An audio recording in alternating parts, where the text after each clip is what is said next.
أهلا وسهلا صباح أو مساء الخير. Welcome back. Today we are continuing with our adventures and learning about using the Hans Wehr dictionary. From last lesson you are of course quite enamored with this and have probably spent all night exploring its uses. So we will continue with this. Let's jump right into it, shall we? Okay, so if you remember from last time, this was our sample dictionary entry. Here was our root up at the top. Last time we talked about the verbs section. As you could well anticipate, today we are about to talk about the rest of the section, which is really everything else that is not verbs. Okay? So we're going to do that right now, continuing with this same root. So let us look, for example, at the words we see down here. Now, unfortunately, these are not organized as neatly as the verbs were. Hans organizes the words basically by length, which may sound kind of strange to you, but that's the way actually Arabs do it. They don't use the numbers, they go by the length, which is not very helpful. So that's the way he has them. Anyway, you can look down there and find the words you want, because in this case he spells them all out for us. Okay, that's good. Now, let me just point out something here. Suppose you wanted to look up a word. Take, for example, we know there's a measure 3 from this root, right? Now, you know from your study of the measures that the measure 3 masdar of this root should be this, right? Muraddaba. That is the pattern.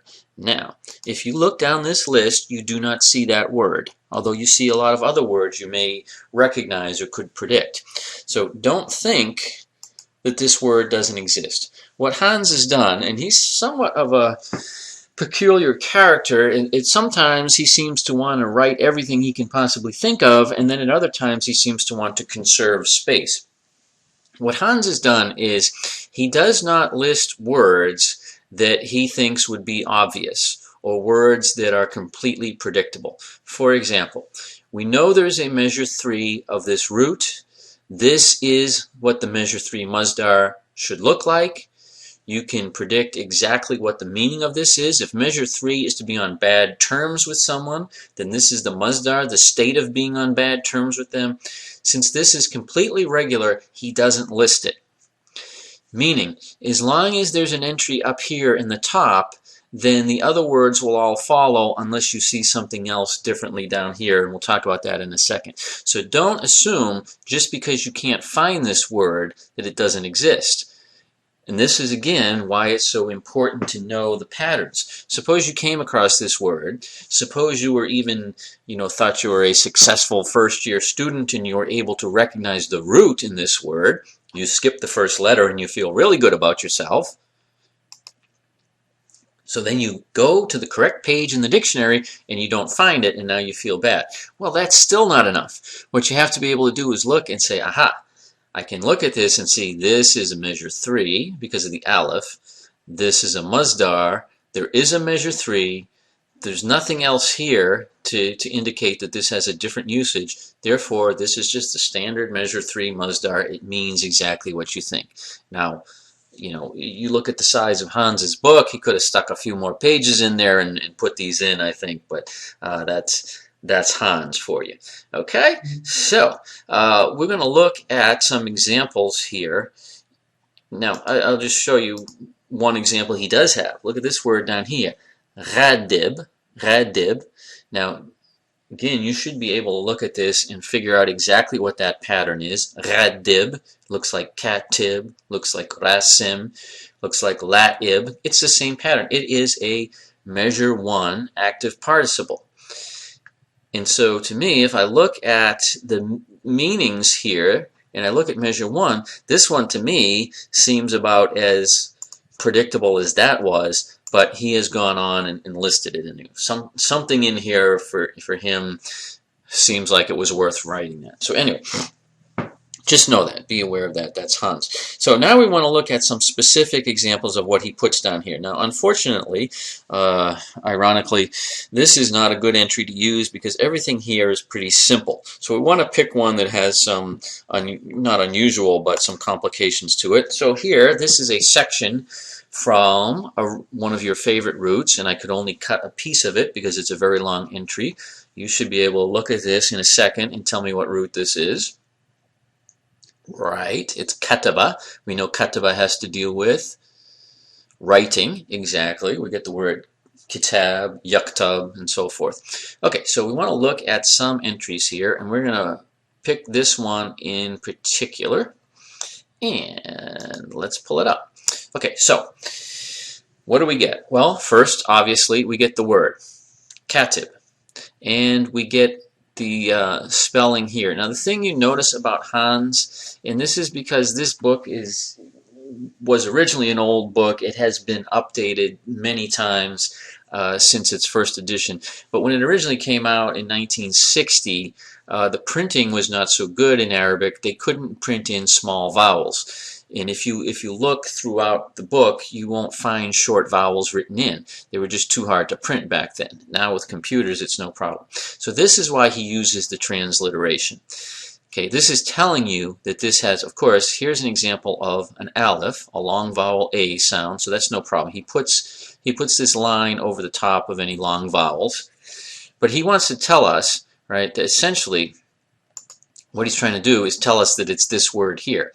Back in his day, he couldn't really put in a kasra, so this is why he uses this transliteration. That's what it's telling you. Okay, so he gives us the word. He's essentially giving us the spelling of the word. No problem. The next thing he'll give us are the plurals. Now, again, remember, it's measure one plurals that are unpredictable for the most part. In some other measures as well, and he lists those. But if the plural is predictable, he's not going to put it. And so that's an important thing to know. If you look at a word and you don't see any plural, let's, for example, say you see a feminine plural word, tabiba, and you don't find tabibat. He didn't put that in because it's completely predictable. This one is not. It's a measure one. We know those are unpredictable. So PL means plural, and here he's telling us that the plural is the simple katibun. Well, you say that's a standard human plural. Yeah, it is, but there's so many words you don't use it for, he has to go ahead and tell us. Now, what he's also telling us is there are more than one. This is a plural form of it. This is another plural form of it again, and notice he has to put in the short vowels to tell you that's kutab and here. Okay, so there's actually 3 plural forms of this. Now, as it turns out, this one, the second one, is far more common than the other 2, but I mean, you could encounter any of them. Okay, that's just to tell you, the plurals are right. Ahlan wa sahlan. That's why you get the big bucks for this. Okay, if you were just learning to say caro, you wouldn't. Well, so we've got all that information, and then, of course, what you would expect is the definition. Now, here, the definition of this isn't radical. I mean, you could all look at the word katib. You recognized, hopefully everybody out there recognized that that is a what? Yes, it's a measure one active participle, right? This is one of the ones we use for an example. Amil, katib, la'ib, right? And so if kataba is to write, katib should be a writer. Okay, so there's nothing surprising here, except then he goes on. Why does he list this? To show you that there's some other uses of it. It also refers to a scribe, an office worker. This is a more old-time office worker, someone who actually types or write things out. But okay, so there's other uses of it, and so that's why he lists it. So but it's always good with Hans. Go with the first definition, will be most common. I mean, he gets really obscure, particularly on his verbs. You notice like some of these, the verb section goes on for 3 pages. Well, usually the first couple are the ones that actually are common uses, and the others are very obscure. So if you come across a word, you look it up, the first definition makes sense, it fits in the context, go with it. It's only really going to be when you're going through like literature or something and the use just doesn't seem to make any sense that you have to go start looking at all his obscure definitions of, oh, okay, it meant that a long time ago. So it's not something you're going to do that often, which I'm sure makes everybody very glad. Okay, so I mean it's mostly straightforward. This is primarily in this entry just a lot of extra information, but there's something important here. Notice the vertical line. Now, when Hans uses a vertical line, it is significant. The vertical line means this is the end of the entry. This is the end of the definitions. Everything that follows are specific uses or examples. So, right, katib is a writer or a scribe or a notary. But notice, katib ad-dawla, now you know dawla is the state, right? Writer of the state. Well, what's that mean? Well, he's telling you that it's like a secretary of state, which, you know, for us, it's like a state clerk, right? Katib as-sir. Well, sir means secret. Well, it's not a secret writer. What it is a private secretary. So he's giving you the actual uses of this. So this is even better. If you came across the word, suppose you came across this phrase, katib ad-dawla. Well, first of all, if you put it in a Google Translate, it's going to say writer of the state. You would probably put that on your homework, and it would sound ridiculous. What does that mean? And then you might try and guess what the writer of the state means. You know, he's the most famous author in the whole country. No. And this is where, if you come across this, you'll find the meaning, well, it doesn't seem to make sense. Then you can look at the examples and you'll find out exactly what it means. Okay, so this is just more of the greatness of good old Hans. All right, go back to the entry. I mean, he's even really good. He'll tell you that katiba is a woman secretary, authoress, writer. Right? Okay, well, that was what you would expect. Okay, now I just want to point out to you, notice this last entry down here, maktub. We're going to blow this up and look at it. Now maktub, you should be able to look at that one and tell exactly what that word pattern is.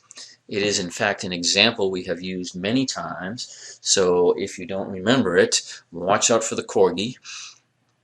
Okay, maktub, of course, is what? It's the measure one passive participle, the state of being done. Kataba is to write. So maktub means written. Well, this is exactly what you would expect. Written, written down, recorded. So this definition is completely predictable. Why did he put it in? Well, if that was all it was, he wouldn't have listed this. But notice what happens after the semicolon. As we told you last time, after a semicolon comes like a different usage of the word. Now is the word, right, fated, destined. And this is used a lot in Arab culture, maktub.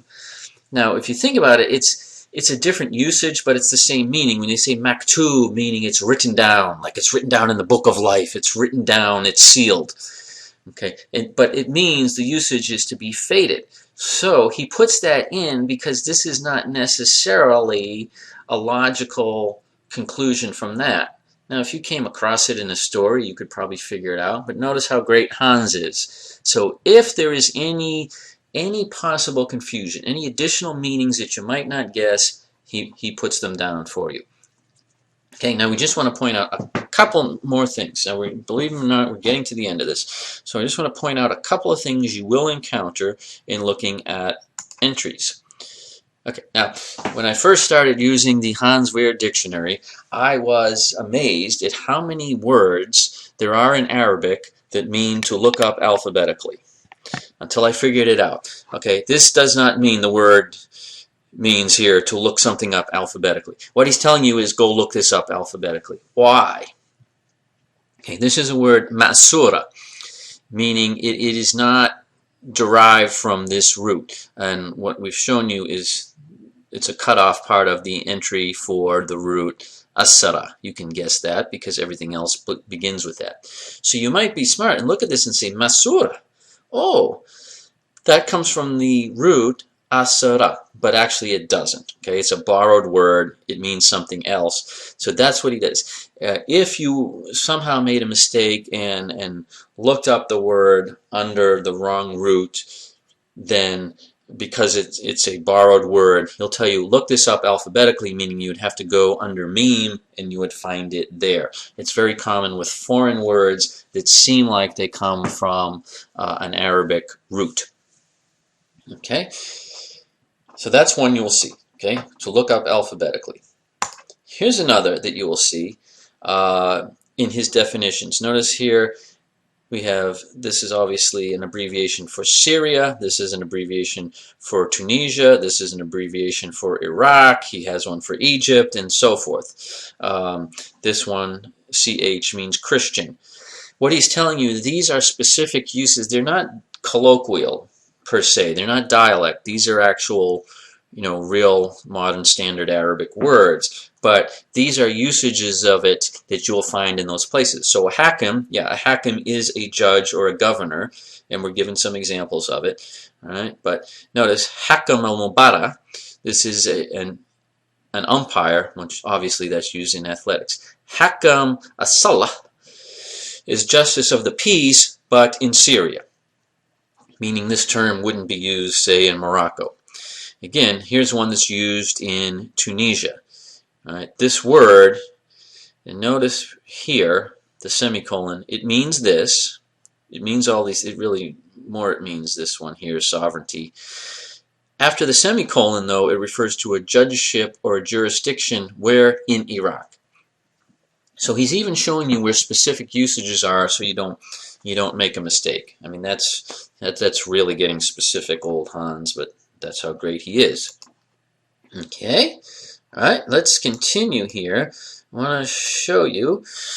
That's pretty much it. There's one more thing that we have to show you here, and this is always a good laugh for students. How many of us have spent time looking up words like California in the Arabic dictionary to find the root?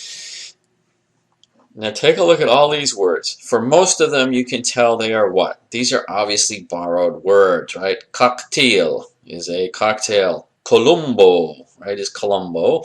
Colombia, right, and so forth. Cholera. These are all borrowed words.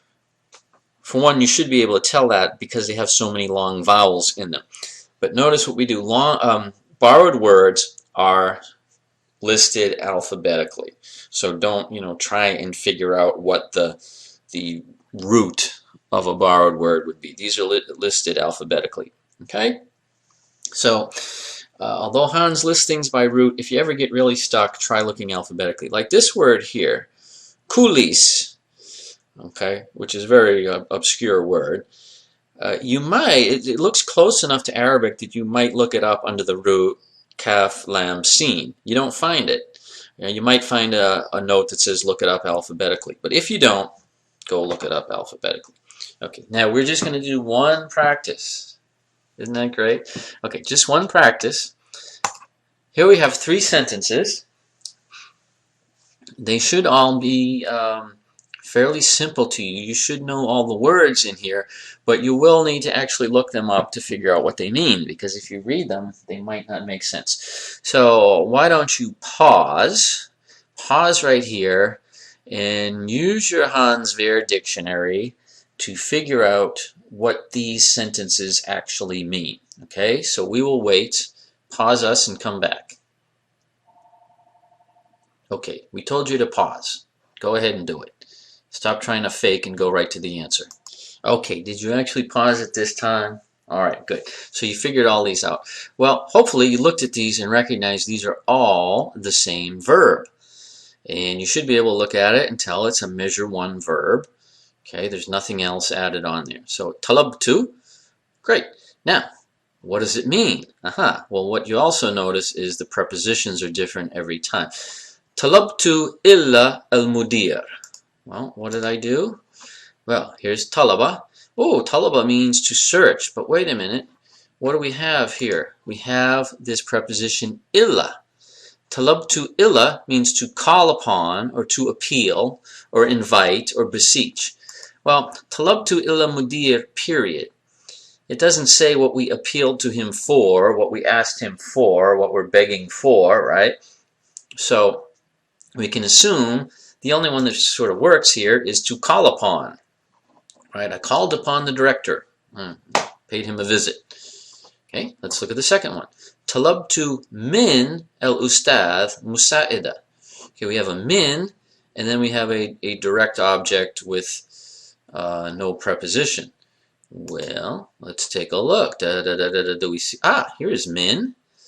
Now notice how to try to obtain something, boom, from someone. To ask, boom, for. And we didn't point this out last time, but when he has two in a row and then two definitions, right?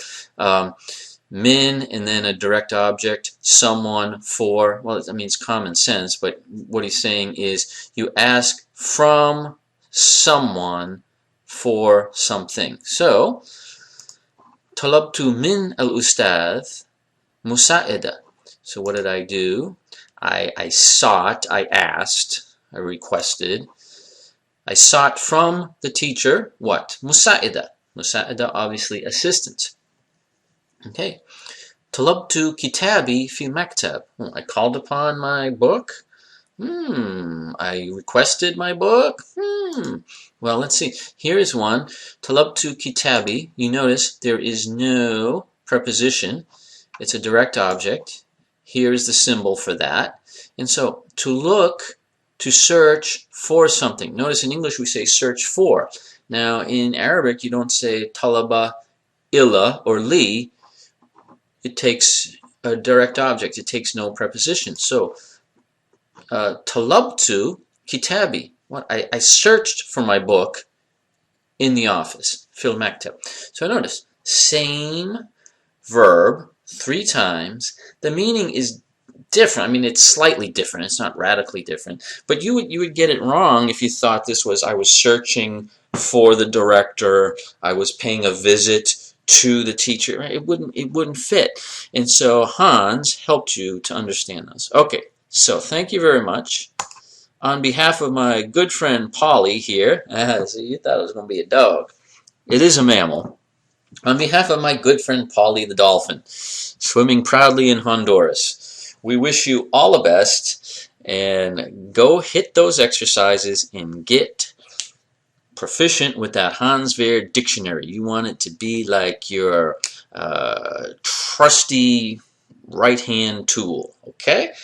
Thank you so much. Shukran jazilan wa ma salama.